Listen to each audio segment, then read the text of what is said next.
عام طور پر والد اور اولاد کے درمیان میں جو دوری ہوتی ہے اس کا ایک سبب تو یہ ہوتا ہے کہ اولاد کو یہ شکوہ اور شکایت رہتی ہے کہ جو میری ضروریات ہیں وہ تو والدین پوری کرتے ہیں، لیکن جو میری اس سے آگے دوست احباب میں بیٹھنا اور وہ جو گیدرنگ ہے اور میری باہر دوستوں کے ساتھ جا کے ہوٹلنگ کرنا اور وہاں پر پیسوں کا خرچ کرنا، میرا دوستوں کے ساتھ باہر گھومنا پھرنا اور رات کو لیٹ واپس آنا، ان ساری چیزوں پر روک ٹوک کیوں کی جاتی ہے؟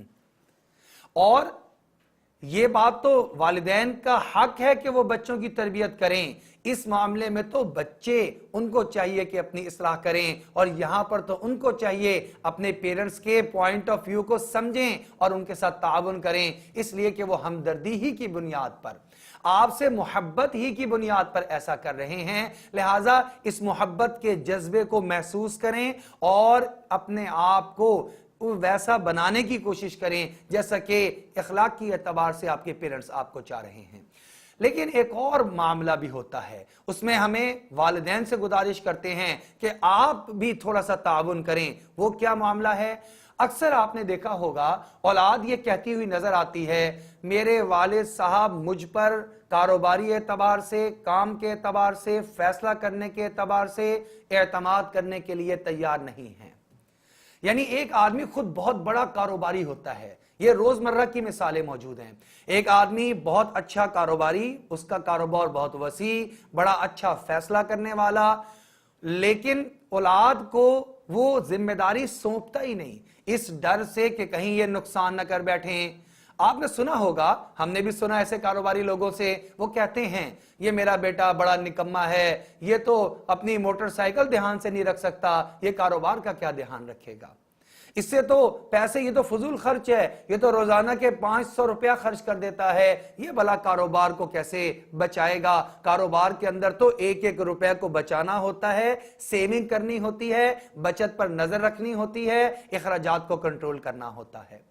بس یہ ایک ذہن بنا لیا والد محترم نے اور اس کی بنیاد پر اپنی اولاد کو نااہل قرار دے دیا، یہ تو اہل نہیں ہے، بس جی کیا بتائیں، میرے بچے جو ہیں وہ قابل نہیں نکلے، میرے ایک بچہ بھی کوئی قابل نکل آتا تو بس یہ میرا کاروبار کا صحیح جانشین اور وارث بن جاتا اور کاروبار بہت آگے بڑھ جاتا۔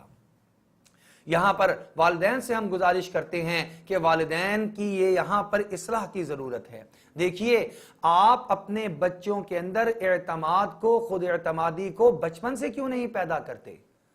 آپ بچپن سے ساری ذمہ داریاں اور سارے کرنے والے کام اپنے ہی ذمہ لے لیتے ہیں، جب بچے تھوڑے سے بڑے ہو جائیں تو ان کو اپنی ان گھریلو ذمہ داریوں کے اندر شامل کر لیں، ان کو موقع دیں کہ جب آپ کسی دکان پر خریداری کے لیے جائیں تو لسٹ ان کے ہاتھ میں پکڑا دیں، پیسے ان کے ہاتھ میں پکڑا دیں اور کہیں بیٹا اور آپ آرام سے وہاں بیٹھ جائیں۔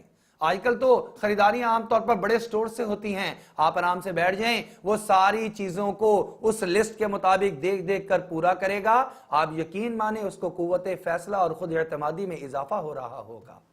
پھر وہ آئے گا اور آ کر بل دے گا اور بل کے بعد وہ بل کی لسٹ کو اپنے جو ہے چیزوں کے ساتھ ٹیلی کرے گا، چیک کرے گا، اس کی وجہ سے اس کے خود اعتمادی کے اندر، اس کی بچت کے اندر، اس کے جو ہے وہ احساس ذمہ داری کے اندر اضافہ ہو رہا ہوگا۔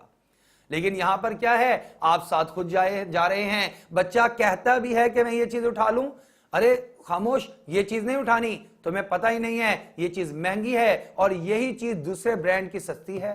جب آپ اسے بتائیں گے نہیں، جب آپ اس کی ٹریننگ ہی نہیں کریں گے تو اس کو کیسے پتا چلے گا؟ اور خود آپ جو اتنے قابل بنے ہیں، آج آپ کا اتنا بڑا کاروبار ہو گیا، آج آپ اتنے خود اعتماد ہیں، آج آپ سے غلطیاں کم ہوتی ہیں، یہ نہیں ہو سکتا کہ آپ سے غلطیاں نہیں ہوتی، غلطیاں آپ سے بھی ہوتی ہیں، نقصان آپ سے بھی کاروبار میں ہوتا ہے، آپ سے بھی کچھ ایسے فیصلے ہو جاتے ہیں کہ جس کی وجہ سے نقصان برداشت کرنا پڑتا ہے۔ آپ اس وقت میں کیا جملہ کہتے ہیں؟ کوئی بات نہیں، کاروبار ہے، نقصان اور نفع اس کا حصہ ہے، اگر یہاں سے ایک آئٹم میں نقصان ہوا تو دوسری چیز میں مجھے منافع ہو گیا۔ یہی اصول اپنی اولاد کے اوپر بچپن سے لاگو کر دیں۔ یہ بچے خود اعتماد بن جائیں گے, یہ آپ کے دست و بازو بنیں گے. آپ غور کریں, ایسے کاروباری خاندان ہیں جو بچپن سے اپنے بچوں میں خود اعتمادی کو پیدا کرتے ہیں. بچے پڑھ بھی رہے ہوتے ہیں اور کچھ ٹائم ان کو اپنی دکان پہ, اپنے روزی کے اڈے پہ آ کر بھی بٹھاتے ہیں کہ بچوں کی ٹریننگ. یہی بچے آگے چل کر ایک بہترین بزنس مین, ایک بہترین قوت فیصلہ کے مالک, ایک بہترین اور مضبوط اعصاب کے مالک بن کر ہمارے سامنے ظاہر ہوتے ہیں. تو اس لیے بچوں پر اعتماد کریں. بچوں سے نقصان ہو تو تب بھی ان کو سمجھائیں, ڈانٹے نہیں, حوصلہ شکنی نہ کریں, حوصلہ افزائی کریں. یہی بچہ آپ کا انشاءاللہ قابل بن جائے گا. یہ کہہ کر کہ میرے بچے نااہل اور قابل نہیں ہیں, یہ بالکل فضول ہیں, یہ ضائع کر دیں گے. سارے کاموں کو خود سنبھال کر رکھنا کب تک کریں گے؟ ایک وقت آئے گا کہ آپ اس کی صحت جواب دے جائے گی, آپ گھر بیٹھیں گے, اب بچوں کو سکھایا نہیں ہوا, اب بچے غلطیاں کر کے سیکھنا شروع کریں گے, کاروبار کو تباہ کر دیں گے. ایسی بے شمار مثالیں موجود ہیں. یا آپ خدا نہ خواستہ اس دنیا سے چلے گئے اچانک, اب پیچھے بچوں کو پتہ ہی کچھ نہیں, سمجھایا ہی کچھ نہیں. ایسی بھی مثالیں ہمارے معاشرے میں موجود ہیں کہ وہ بڑے بڑے کاروباری, وہ بیچارے جن سے لین دین کرنا تھا, واپس لینے تھے, پیسے دینے تھے, دینے والے آ گئے, واپسی ہو نہیں سکی اور وہ بالکل ہی کاروبار تباہ کر کے بیٹھ گئے. لہٰذا اولاد کے ساتھ تعلق اور قربت اور محبت کو پیدا کرنے کے لیے اس اولاد پر اعتماد کریں, اس کو اپنے کاموں میں شریک کریں. یہ آپس میں الفت و محبت قائم کرنے کا بہترین ذریعہ ہوگا. یہی بچہ آپ پر جان چھڑکے گا, یہی بچہ آپ کی عزت بھی کرے گا, آپ کے کاروبار کا صحیح جانشین بھی بنے گا, آپ کا خدمت گزار بچہ بھی بن جائے گا.